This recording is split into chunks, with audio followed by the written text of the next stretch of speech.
Hello, everyone. Welcome to the iConnections Funds4Minds charity panel.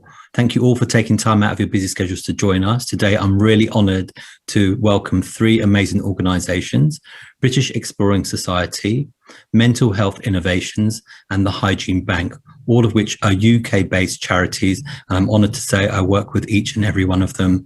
Thank you all, Honor, Edgar, Alex, for joining us today. Really privileged to have you here.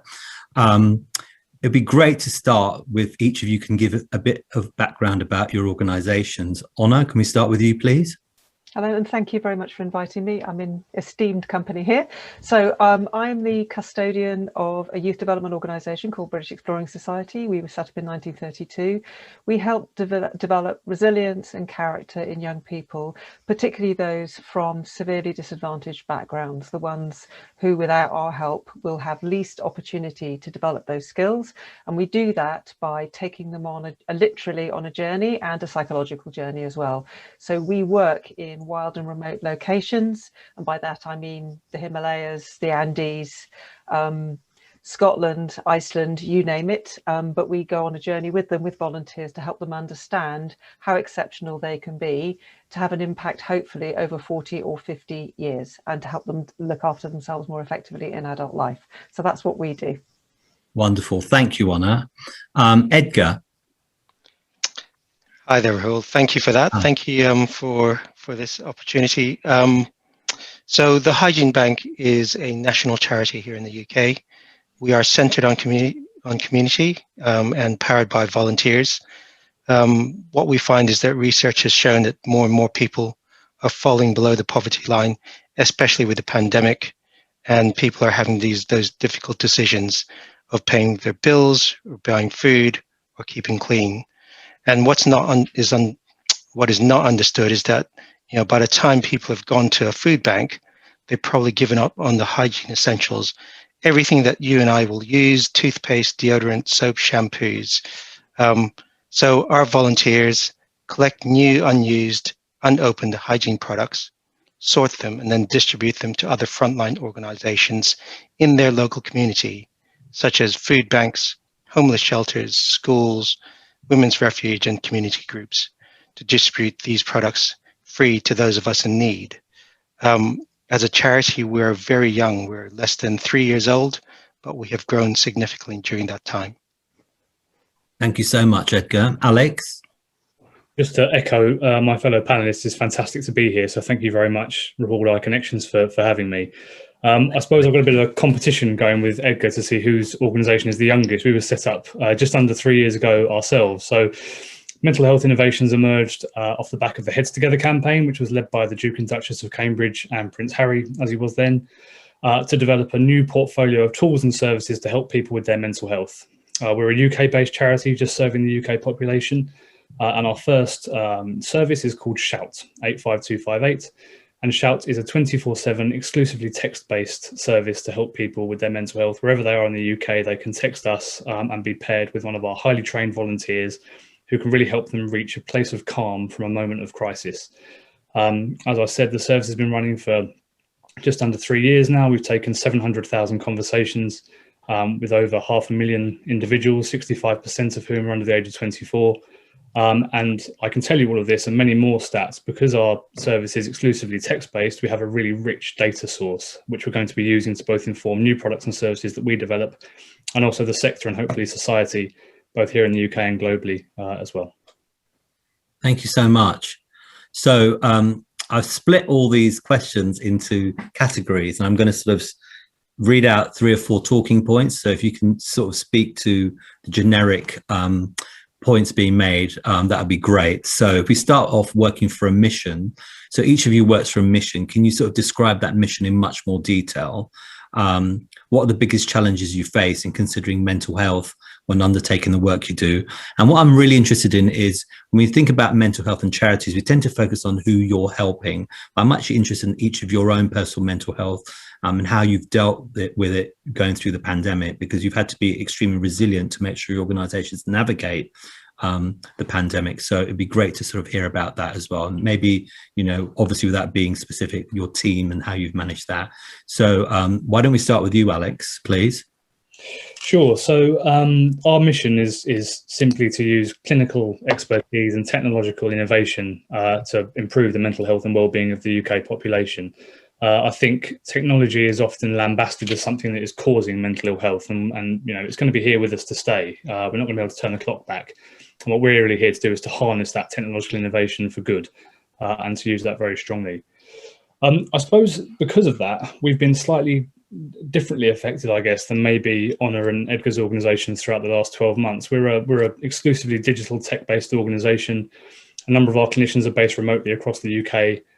So I think the organisation's always been quite comfortable at working remotely. The big thing that's happened to us, though, over the last 12 months is a massive rise in the number of people needing to access our service. We've doubled in the number of people we're supporting each day. 650 conversations pre-pandemic up to around 1,300 a day now. And that has placed, as you can imagine, a great deal of strain both on our clinical team, but across the organisation. I actually joined Mental Health Innovations in September during lockdown. I've met maybe 4 or 5 of my colleagues 4 or 5 times. We haven't really got together as a team, and you definitely lose something there.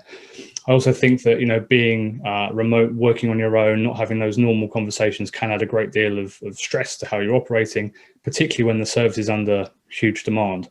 The way we've been dealing with it really is just to try and carve out time as a team to talk about what's going on, to try and brainstorm solutions, and to try and make things as natural as possible whilst being exclusively behind the screen. But it hasn't been without its challenges, particularly, I must say, when you have neighbours doing extensions and homeschooling when the schools were shut. That was another nice challenge to throw into the mix. Thank you. Edgar?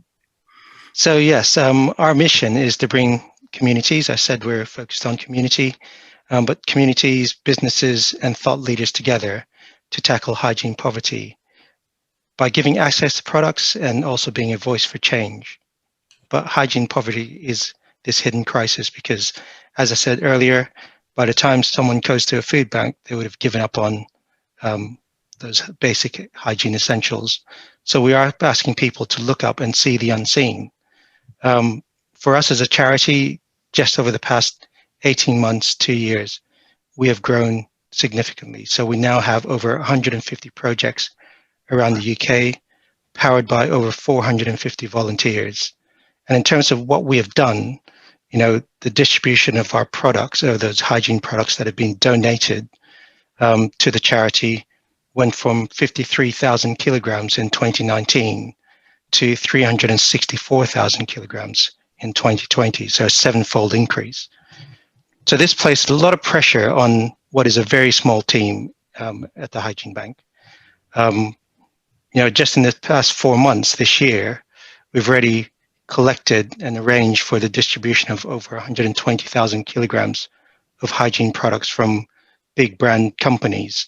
And the team continued to face these daily pressures. So what we try and do is we look at, you know, the good work that they're doing. We get quite a lot of feedback from the communities that we are serving, from, you know, a 4-year-old saying, you know, I love my new toothbrush, or an 11-year-old saying, you know, thank you for helping my mom and dad smile at this time. And that's the things we're finding, you know, day in, day out. You know, families are facing these increasing pressures of, as I said, paying for bills, paying for food, or trying to keep clean. In terms of our volunteers, they're also finding the pressure as well, because more and more communities are coming to us saying, we need help. More schools are coming to us asking for help. And there's only so much they can do, and they wish they could do more. So what we do is we try and provide them that support, provide them that understanding that what we are doing is a tremendous amount, and we focus on trying to support them throughout the time that they're volunteering for the Hygiene Bank. It's a lot to do, still more to do, and as a young charity, as I keep referring, you know, we need to get support, and that's what I guess this is giving us the opportunity to really raise that voice, that if you could support us, that would be tremendous. Thank you, Edgar. Honor? Ooh, okay, so our mission And as the official, I was going to say the old lady, but I don't mean personally. Yeah. I'm millions of times older than you as an organisation. Our mission is to grow and celebrate a diverse community, an inclusive community of young people with the skills, resilience and determination to make lasting positive decisions in their own lives and to deliver community benefit and positive environmental change. It's a big, grand mission. And the only other time in our history is when we couldn't deliver real expeditions, which is effectively how we deliver that mission, was during the Second World War.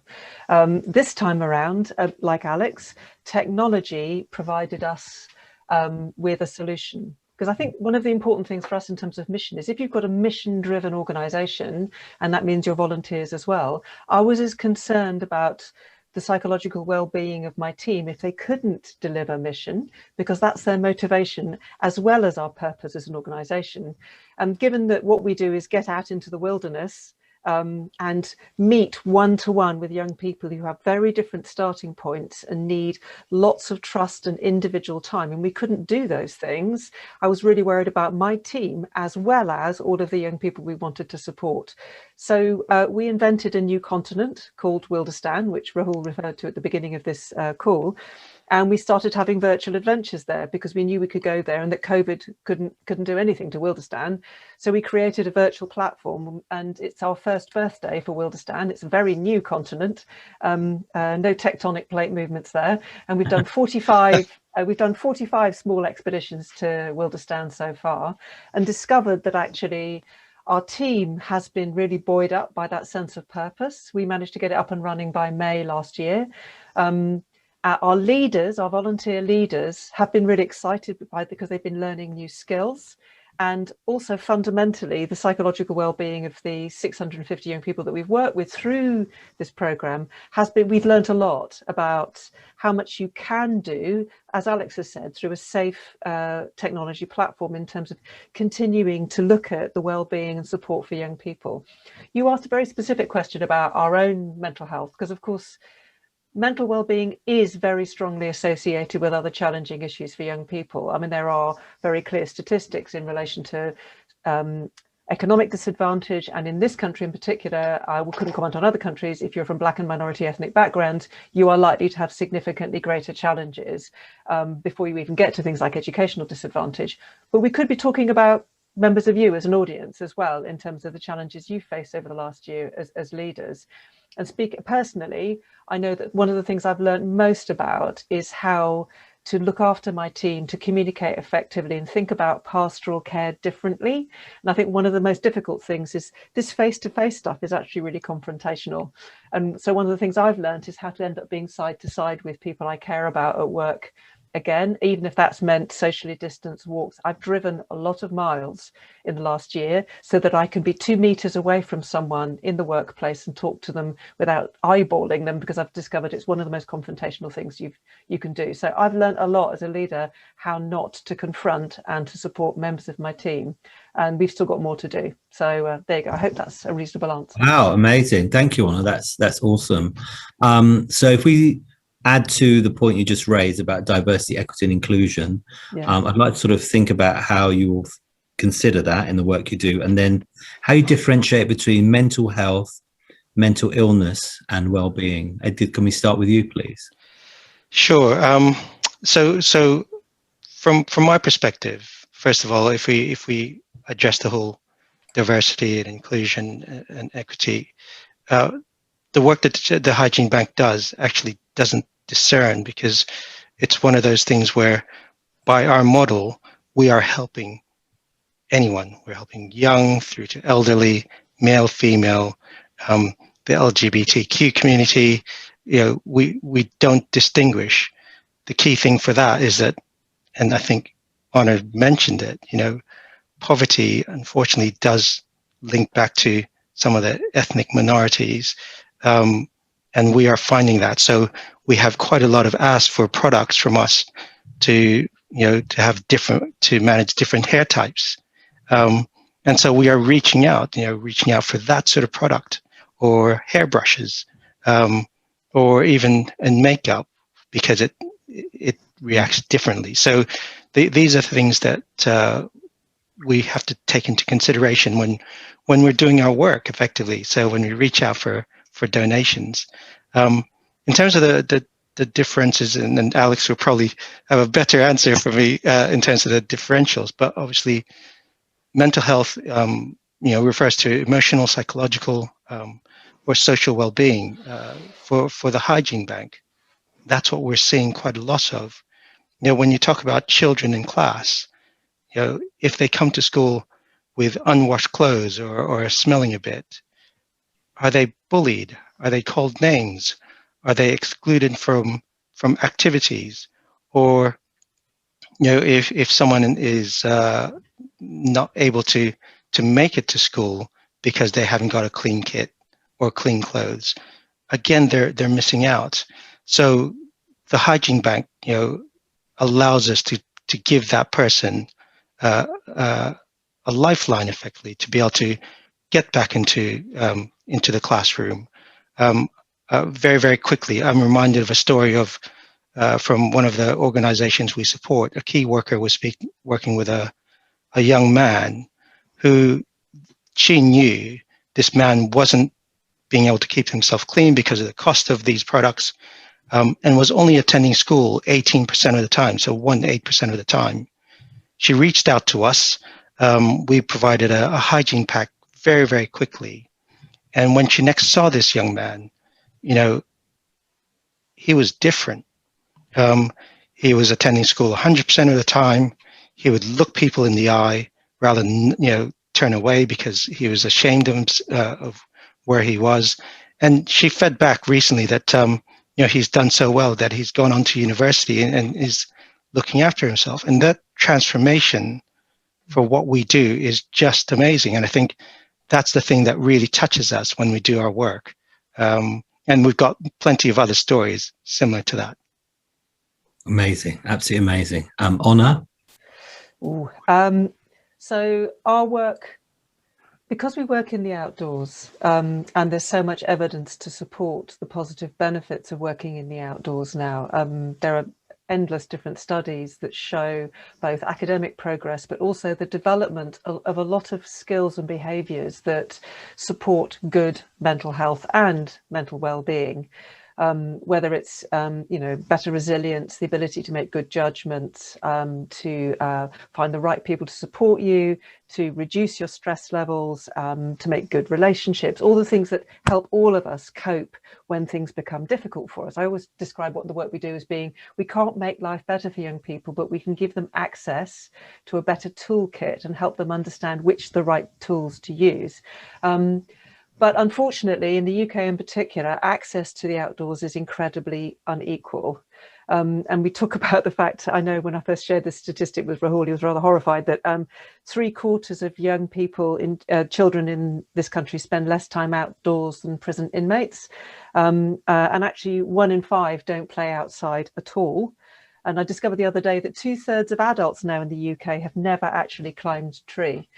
And despite the fact that there is huge amounts of evidence that outdoor learning is particularly helpful to young people who aren't thriving in school, and they're likely to be young people who have a disrupted home life, may not have a stable home life at all, might be looking after adults, be carers themselves, they may have addiction issues, they may already have psychological issues, they are the least likely to have access to those kind of outdoor experiences that will support their resilience and better mental health. In fact, 90% of state schools have no outdoor provision at all, and there's a direct correlation between schools in disadvantaged areas and reduced access to the outdoors.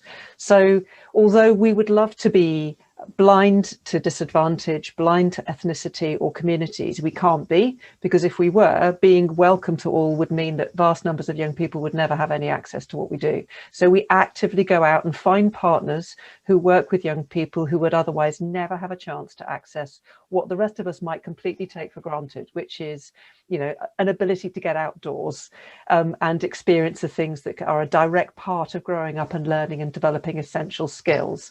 And what I think that kind of risk-averse culture. I found a fantastic quote. It says, "The worship of safety represents a profoundly pessimistic attitude towards human potential." There must be a lot of entrepreneurs in this audience, and they would understand post-COVID just how terrifying it is that we're increasingly careering nowhere. In fact, we're standing as still as possible, wrapping ourselves in wool, and it's terrifying. So we have a world of young talent out there that has no chance to develop the skills it needs, but most importantly, to develop the capacity to tackle what can career towards potentially mental illness. Now, there's a big difference between psychosis and, mental ill health, and Alex is much better qualified than me to talk about that. We can work with young people who've experienced mental illness, but not if they're actually still very ill. And we work regularly with young people, for example, who are self-harming, who might well have really good strategies to deal with that, and we can work with them in very remote environments to do that.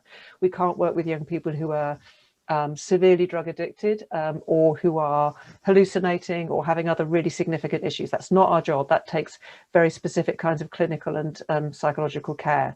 But there are so many other contributing factors that can trigger that. It's a very complex picture, particularly during adolescence, because you're literally in a kind of washing machine of change as an adolescent. So it can change every 2 or 3 months, which is why it takes some young people 3 years to get through one of our programs, and we'll keep inviting them back each year until they complete, because as some of you will know, being young is incredibly complex and changeable. But I think I should hand over to Alex to complete the picture, because I think he's the best equipped of all of us to talk about it. Thanks, Anna. I don't know about that, and what fantastic quotes as well, I must say. So just to set the scene, I guess, on diversity and inclusion and where we are as an organisation, just to give you some background. As I said, 65% of our texters are under the age of 24, 80% of our texters are female, 35% of our texters identify as LGBTQ, which is very high based on UK population. Like Edgar said, our service is also national, and it's available to absolutely everyone. Everyone could text our service if they want to. It's free, it's off bill, it's confidential, there's no risk in texting us, no one will ever know if you're texting us. But what we can clearly see in our data is that isn't the case. Our current texter population is not representative of the UK population. Now that's a risk for us for a couple of reasons. The first is we think we could be providing really valuable support to different communities. And the second is that our data is really important for us in terms of driving new products and innovations, and also trying to lift the lid on what mental health looks like in the UK. So we need our data set to be representative of the UK population. And what we've been trying to do lately is to drill down into those statistics in a far more meaningful way to unearth where we're falling shortest, if you like. And a clear sort of point of need to improvement for us is around young black men. So young black men make up around 1% of our overall texter population, and young black men are also the furthest away from other mental health services. Before we sort of uncovered just how stark the gap is between the number of young black men in the country and the number of young black men accessing our service, we thought we might be able to do what we do with a number of other sort of charities, and that's to provide our service on a white label basis. So the way you can access Shout in the UK is either through our own brand, or we provide it for free for a number of charities that they can provide it in their own brand. And we thought this could be a good way of reaching more young black men. But the challenge is far greater than that. We conducted some research using a partner organisation, and the barriers for that target group in accessing mental health are huge. The Mental Health Act in the UK was recently reformed, but you're still far more likely to be incarcerated in prison than you are to receive mental health support if you're a young black male experiencing a mental health crisis. There's a great distrust of mental health services, and there's a huge amount of stigma in that community in particular around talking about mental health. Even when you've got quite notable celebrities that a number of those young people would really look up to and respect, people like Stormzy, for example, talking about their mental health, they'll respect him for doing so, but it won't encourage them to reach out for support and talk about how they're feeling. So there's massive barriers there. And that's just one target group. What we're looking to do now is to develop quite a comprehensive behaviour change campaign that we're going to co-design with young black men starting in London and then roll that out. Hopefully learning from that campaign and then reaching out to other different target groups as well, starting with children in care next. Will probably be our next target population. But that's just in terms of the people texting us. What we're also looking to do is to heavily diversify our volunteer base. We currently have 2,500 active volunteers in the UK who are the lifeblood of the service. They're really powering what we do. They take all of the conversations, although they're overseen in real time by clinical supervisors. We want our volunteers to be as representative of the UK population as possible as well, and also our staff base. So it's really that three-pronged approach that we're taking. On the issue of definitions, I always find this fascinating because unlike physical health, where you may have cancer or you don't have cancer, mental health is far more fluid than that. And quite often something that isn't a clinical mental health condition can become one if you don't receive support early enough. Professor Peter Fonagy, who is on MHI's board, he's also the CEO of the Anna Freud Centre and runs the psychology department at University College London, said recently that it takes between 15 and 17 years for the average person with a mental health need to reach out for support. 15 to 17 years. What I think we're able to do with technology is to really lower that barrier, to encourage people to reach out early. One of the key things that we normally try and do with people who reach out to our service is to help them identify someone in their own life who they can talk to about how they're feeling. And that is the best protective character for people, to have someone that they can reach out to support to. 55% of our texters have not sought help elsewhere. 40% say they have no one else in their lives to speak to. And that goes across every single age category. And if you can't get to people early, what could be a non-clinical condition can very quickly become one. Just one more thing I'd add on that. What we tend to see across our data set is around a third of all conversations are about suicide or suicidal ideation. As alarming as that is, and it does often translate into people who are really intent on taking their own lives, a significant proportion aren't. And I think there's something quite alarming in that we're increasingly encouraging people to have to overstate how they're feeling, to make the issue sound more and more severe in order to encourage them to get the help and support that they really need and deserve.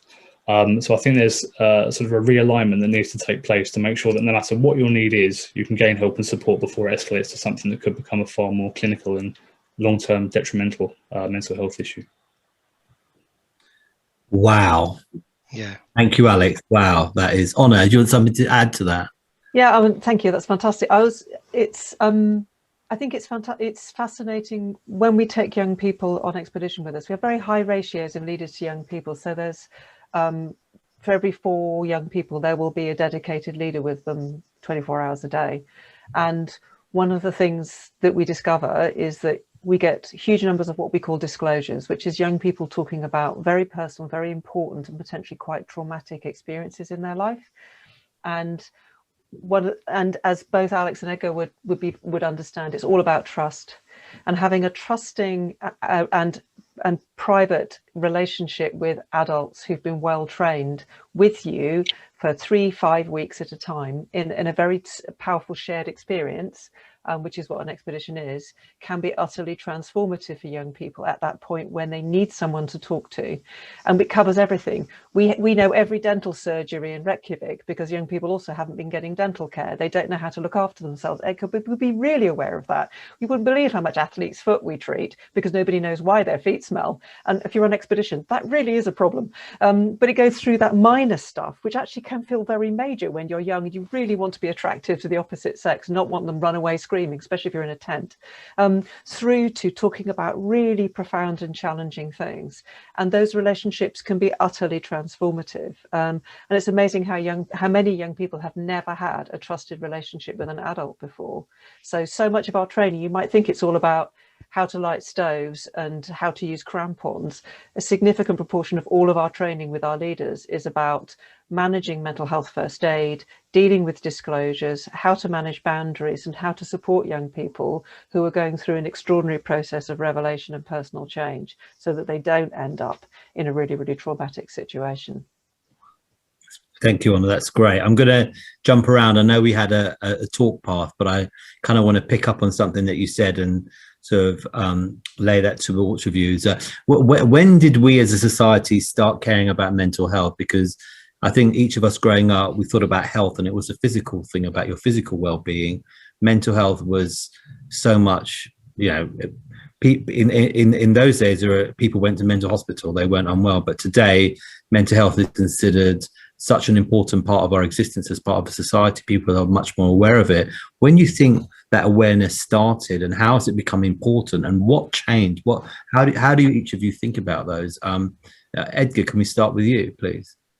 Sure. I think the issue's always been there. Yeah. And I think it's more that there's more of a recognition of the issue. And I was going to ask Alex a question, but I think because I did work for West Kent Mind for a short period of time last year, and the sort of things that I think we need to think about is the stigma. So historically, people didn't talk about it because of the stigma that they'd be bullied, they'd be called names, they'd be excluded, all those things. And I think what we need to start thinking about is, how do we challenge ourselves? How do we challenge ourselves to change our assumptions? How do we challenge ourselves to change our preconceived ideas or our prejudgments of someone? Just because someone has a mental illness doesn't mean they can't be active in society. There is this element of the mental health continuum. So if you have been diagnosed and getting the right support, you can be very active in society. So just because someone has that, we really need to change the way we look at things. The Hygiene Bank, in terms of hygiene poverty, set ourselves down on a path in terms of framing the language.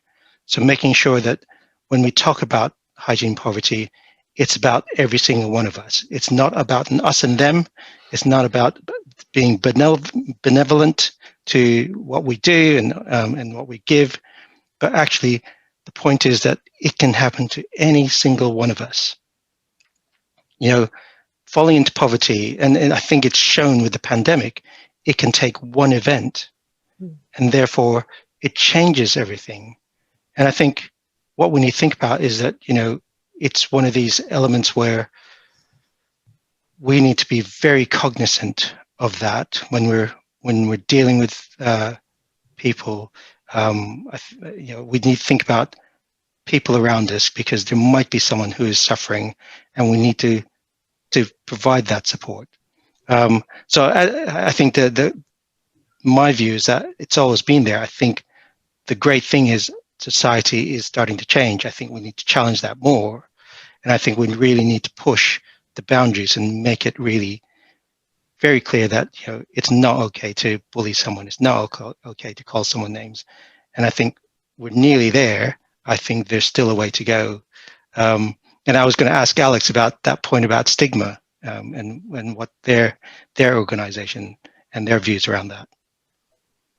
That's great. I'm quite happy for you to ask Alex that question now, if you'd like to, and jump around. It's out there, so yeah.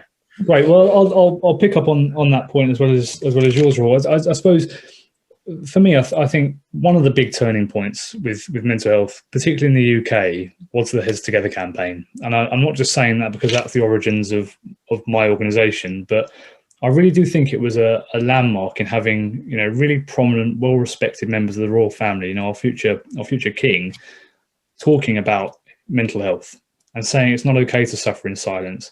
And also the way that Heads Together campaign managed to bring in lots of different other stakeholders from society where you wouldn't normally associate them talking about mental health.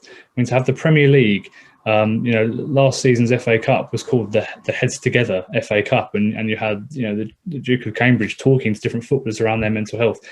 It really helped to normalise it and to say, actually, everyone suffers from mental health at some point in their life. It's good to talk about it, and the sooner you talk about it, the better you'll feel.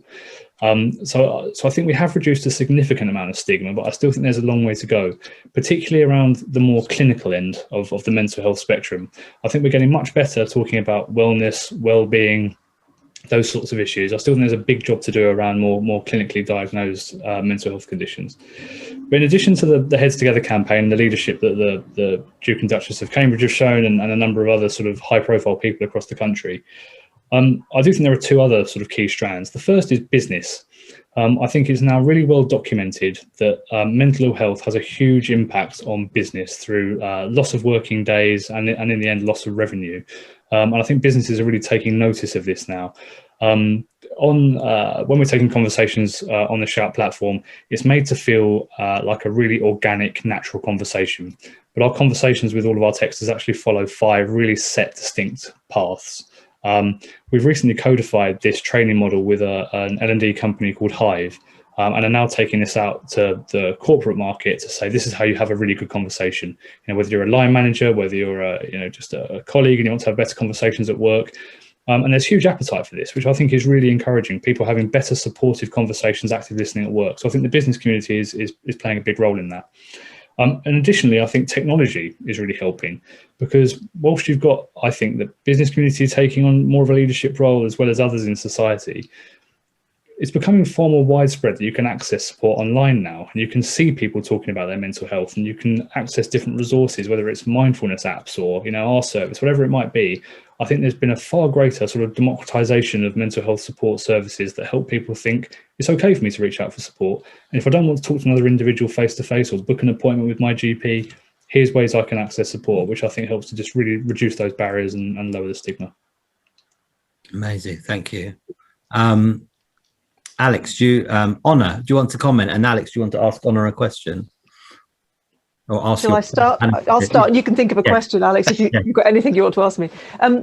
It's interesting that reattribution, Edgar's right, that when we decide to look back historically at what we've called one thing and call it something else, then the status of certain human conditions changes.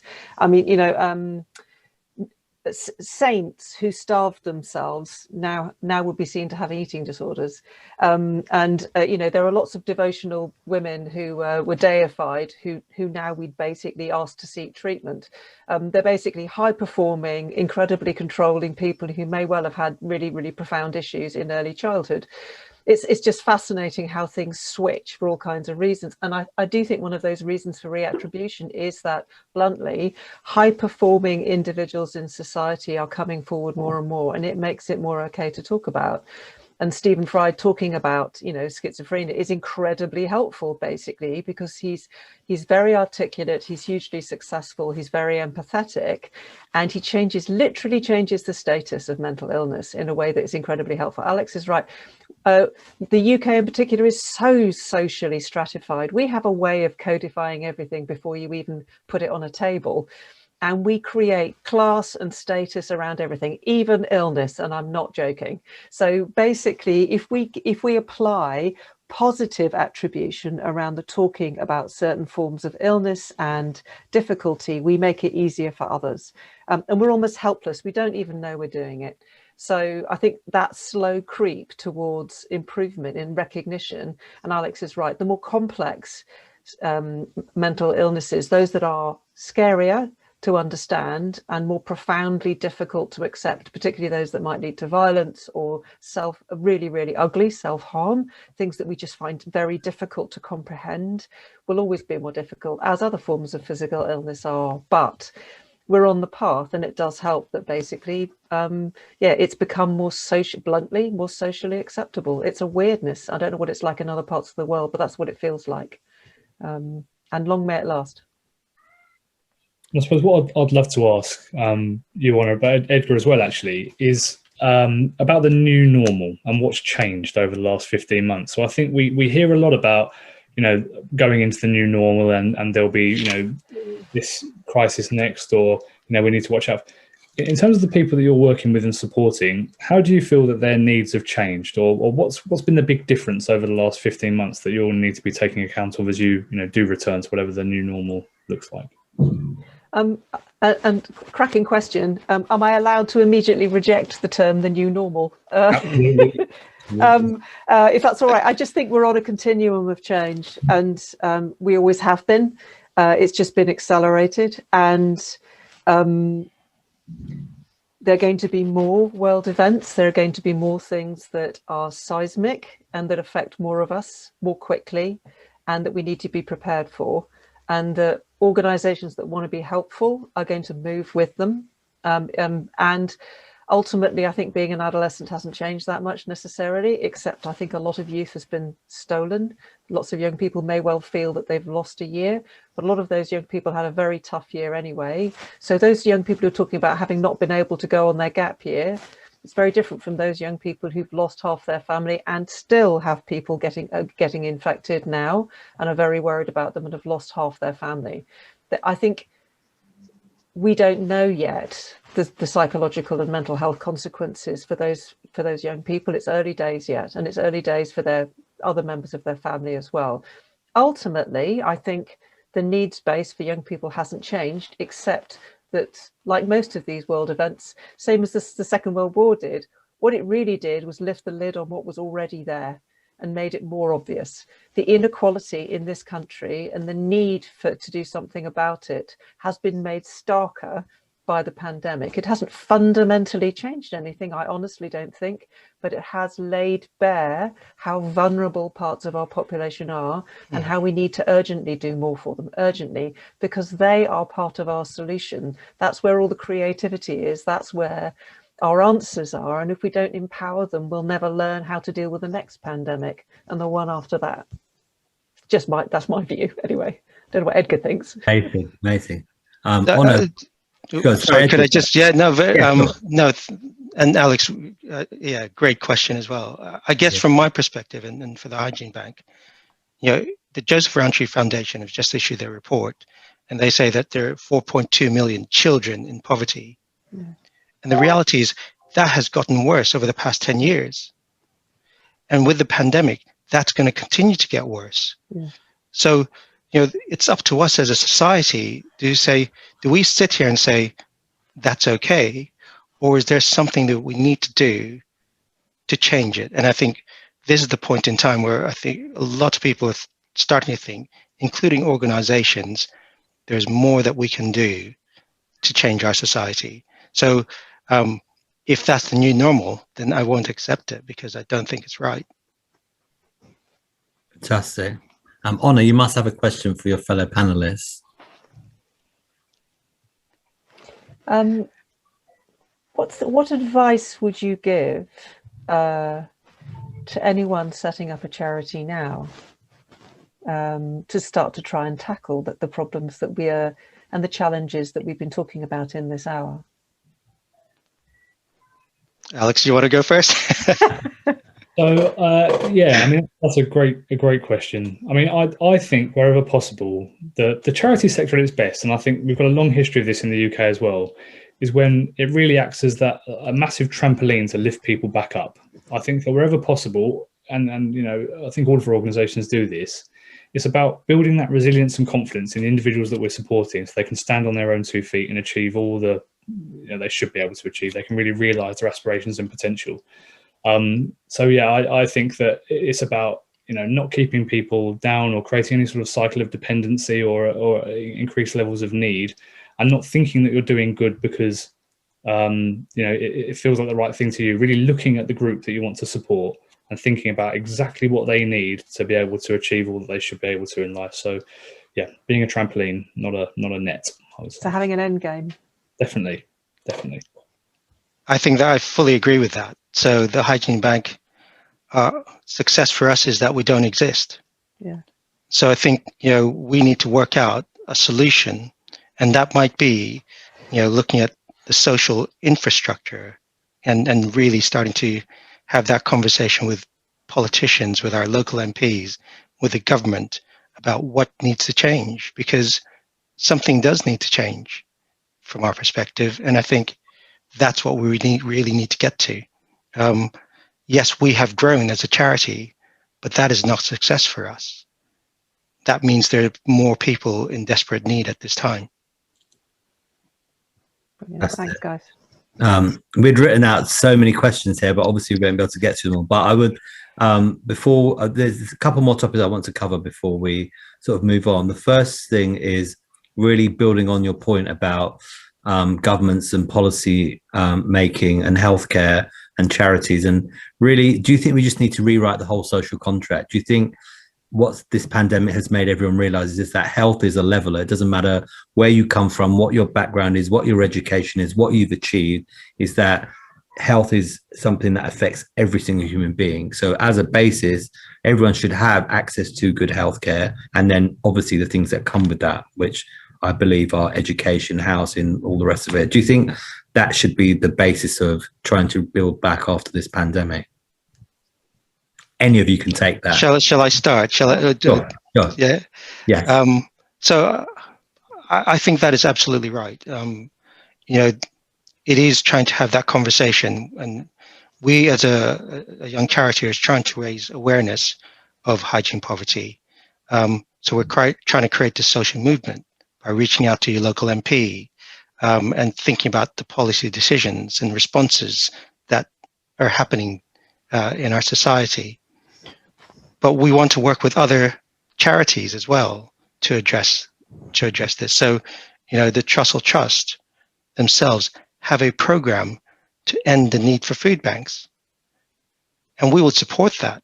We would support that process. And I think organizations coming together and being a powerful voice of change, and I think that is what we need to have. Sorry, Honor, you were going to say. Yeah. I think there's also there's a global issue here, which is about the idea of the global community, isn't there? We've had less collaboration during this pandemic than we have in previous wars, and it puts the global community to shame. And if I think one of the things we need to think about is about the political engagement and socioeconomic understanding of our communities in terms of how we engage with this kind of crisis in future, because some of the solutions that we could have engineered, if there'd been a public will for them, might have actually saved literally tens of thousands of lives. And if there had been less focus, because there had to be less focus in emergency wards, there would be now less of a fallout, less tragedy in communities. There'd be more resilient communities. So I think there's a bigger issue here, which is about our education system and our engagement politically, but also the resilience in our communities to be able to tackle and fight back and challenge what's going on at a political level, even if their own livelihoods are at risk, so that we don't become completely insular and I'm only worried about me, which I think ultimately produces really poor global outcomes. So I'd be, yes, of course, health should be an absolute right. And when you look at what's going on in some continents right now, we still look like, actually comparatively, even given everything we've all been talking about, we have, you know, less to worry about than some other communities, and it's not pretty here. But ultimately, that's what I'd really want to see, our amazing young people empowered to be able to say what they really want, because they can't want what they're currently seeing. Because that's how things really change, is when people ask for it. And I'm definitely, sorry, I'm definitely up for ripping up the social contracts and starting again. I think that'd be a very good place to start. I'll start at the bottom and you can start at the top. I think defining what we mean by healthcare is quite key here as well, because I think we all know that, and this doesn't account for every type of condition, but prevention is better than cure. It's far better than cure. And I think that if we focus more on stopping people getting unwell, we need to spend less money on healthcare, and we could deal with, you know, chronic conditions far more effectively. I was really delighted actually to see the NHS, you know, in the UK talking about social prescribing now. So instead of, you know, going to your GP and being written a prescription for this, or, you know, having another appointment for that, you know, actually saying, well, actually what you need to do is go to this gardening project, or you need to go and do some yoga, or you need to go and do this, you know, type of work, or go and experiment and see what works for you. Because eventually it will lessen the dependency on our healthcare system and make people far better off. Obesity, childhood obesity is a scandal in this country, as well as in a number of places around the world. And we know what happens if you suffer from obesity as a child, you're going to become ill later. And interestingly, the link between mental illness and physical health is something that's been explored a lot more now. So Nadine Burke-Harris, who's a psychologist and clinician in California, I believe, was looking at the relationship between adverse childhood experiences, things that have gone particularly badly wrong in childhood, and the likelihood of you suffering a stroke or having heart disease. And those two things overlap hugely. So I think we can look at prevention in a far more joined up way than we are currently doing. One thing I would say for the pandemic, though, is the vaccine. I mean, it's just been phenomenal. And I think it does really show, and in fact, I shouldn't say vaccine, I should say vaccines. You know, when we put our mind to something as human beings, we can achieve tremendous things. I mean, the way we've developed these vaccines so quickly, and now we're getting them out to all different parts of the world, it's a phenomenal achievement. if we were to have that sort of focus on other things, what could we do? So I think there's a lot to be learned, both positively and negatively, from the pandemic. Spot on, Alex. And I'll just add to that point that the movie Resilience, which talks about adverse childhood experiences, the most memorable point of that whole movie for me is when they say that 98% of the US health system focuses on response, not prevention. So 2% is spent on prevention. So we spent this whole pandemic saying, stay at home, save lives, protect the NHS. So we need to really spend time on that. So we've run out of time as usual. So I would like, in your closing remarks, please, to each of you give your closing remarks. And if you can talk about resilience in those closing remarks, particularly when we talk about mental health, I think there's a fine line between resilience and cotton wooling mental health. So where do we draw that line? And then really highlight once again the work you do and the importance of it, why you need support right now as organizations, and how people can find you and support the work you do. So Honor, we'll start with you, please. Okay, thank you. I'll do it all in one go, I think, by telling a story. It's the easiest way, I think. So, and you can find us, please, at britishexploring.org. I want to tell the story of a girl called Amina. She lives in Peckham. She found us through a community centre when she was 17. She'd lost her best friend through knife crime. Her aunt who died through arson, and she'd attempted suicide twice by the time she found us. She'd never been in a tent before, and she was unable to commit to anything beyond UK training, but she was persuaded to join us. She ended up completing a full Amazon program with us, during which she said she felt like David Attenborough, despite the fact she was terrified of snakes, until, as she said, she realized they were just going about their own business.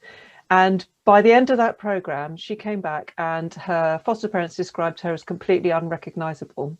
Amina is now a youth coach with the FA. Her tag is Black Girl in the City, and she's an advocate for the outdoors, for Black Minds Matter. She's a writer. She's earning her living through advocating for resilience and personal independence and improved decision making for young people. She's so much more resilient. She's in control of her own life. She understands that she has agency and that her decisions are her own. That's what we do.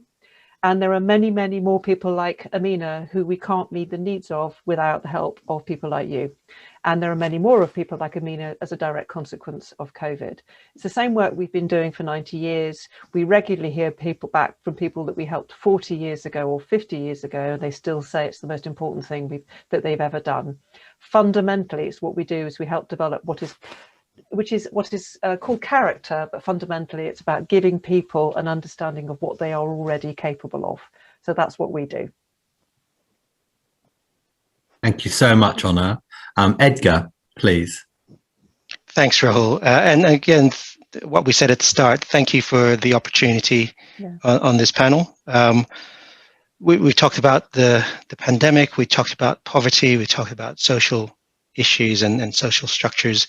And like Honor, I'm going to just tell another very, very quick story as well, because I only heard this last week. Literally, this was last week.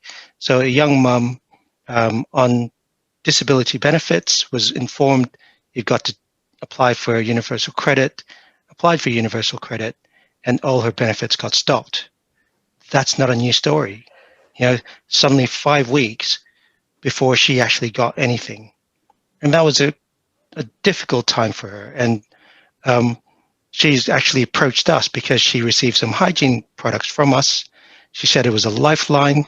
She's ready to shout from the rooftops about all the things that we do.